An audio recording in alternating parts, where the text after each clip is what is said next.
Trump tells Israel to, quote, finish the job against Hamas weeks after suggesting ceasefire deal is in sight. So finish the job. I don't really like the sound of that, do you? Now, granted, this is on CNN's website. They might be lying, but that does sound like something he would say.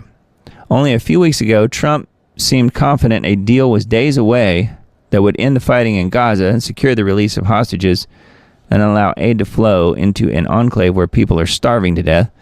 Now, Trump's optimism seems to have vanished. The president pulled back his negotiators from ceasefire talks this week after the U.S. deemed Hamas neither coordinated nor acting in good faith. But apparently Israel is. Steve Witkoff, Trump's Middle East envoy, said he was looking into alternative options for getting the hostages out. Sounds like an operation of some sort, doesn't it?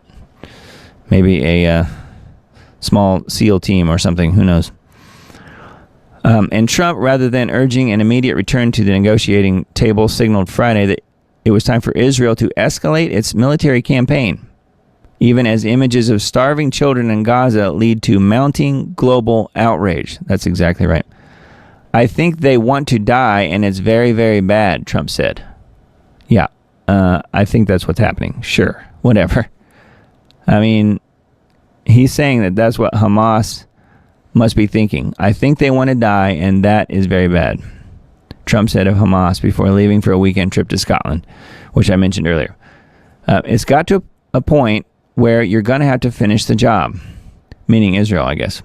Whether Trump's shift in posture is a true reflection of the talks breaking down, or, as some Western officials suggest, a tactical step meant to jolt Hamas and break a deadlock, was not clear.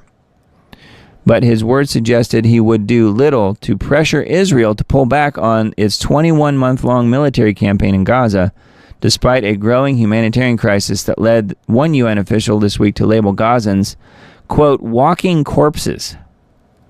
So Trump says, finish the job. That sounds like some of those messages that were written on some of the bombs and missiles that were going to be launched. You remember people like Randy Fine and some of those other neocon type people that were writing on the bombs and missiles little love messages. Finish the job, I think, might have been one of them. But that's now what Trump is saying about the Gazans and about Israel, quote, finishing the job against Gaza. So I said that, I brought that up really because we have this constant drip, drip, drip thing happening with the whole Epstein deal, with things being leaked slowly. Pictures, possibly faked things that are coming out, where Trump had this relationship to some degree with Epstein. And it seems like every day something new is rolling out. Something new. So just as an example here, I want to play you this clip from X that I found. Jeffrey Epstein pleading the Fifth Amendment when it comes to his relationship with Donald Trump. This is one of those things where it's being dripped out. This was not, as far as I know, not available until pretty recently, but it's from 2010. So who do you suppose is doing the dripping here? Israeli intelligence to get Trump to go along with exactly whatever they want, which, of course, as we know, for many years has been war with Iran. You suppose that's what's going on? You think Trump is being blackmailed here by Israel, literally, to get him to go along with the war in Iran and to get him to go supply weapons to Israel and to do the bombing and things like that? That seems to me like that's probably what's going on. Israel taking the Jeffrey Epstein data and slowly releasing things about Trump to keep him on the leash. You know, the old carrot and the stick kind of thing, right? So to keep him close so that they can continue to influence his policy. It seems to me like that may be what's going on. Here is this interesting video that just came out.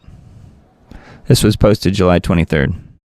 Have you ever had a personal relationship with Donald Trump?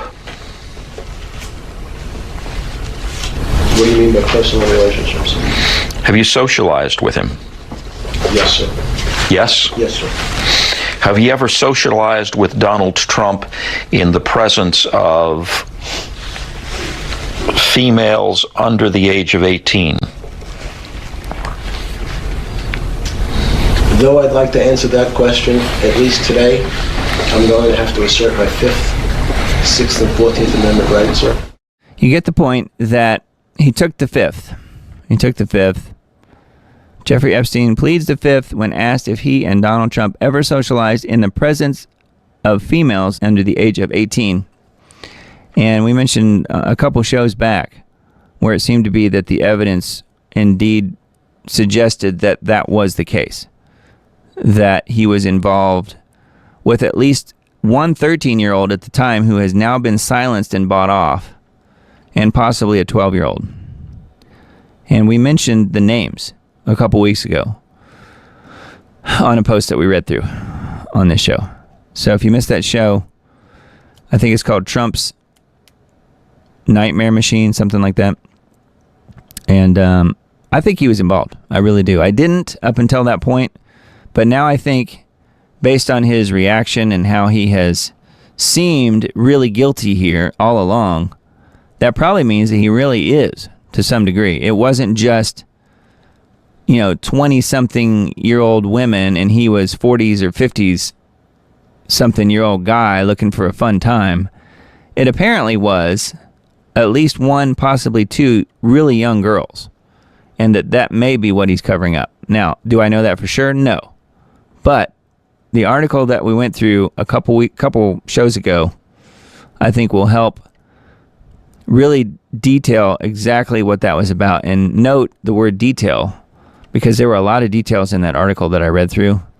And I think Epstein here in this short little video clip, another drip that I would say is probably being released from the Israeli intelligence agency, the Mossad, which he was a, pretty widely known that he was a Mossad agent or a Mossad asset to some degree, possibly even working for Ghislaine Maxwell and her Mossad agent dad, Mr. Maxwell, that, that this is being let out little by little by little to keep Trump on the hook for continuing the war against Iran.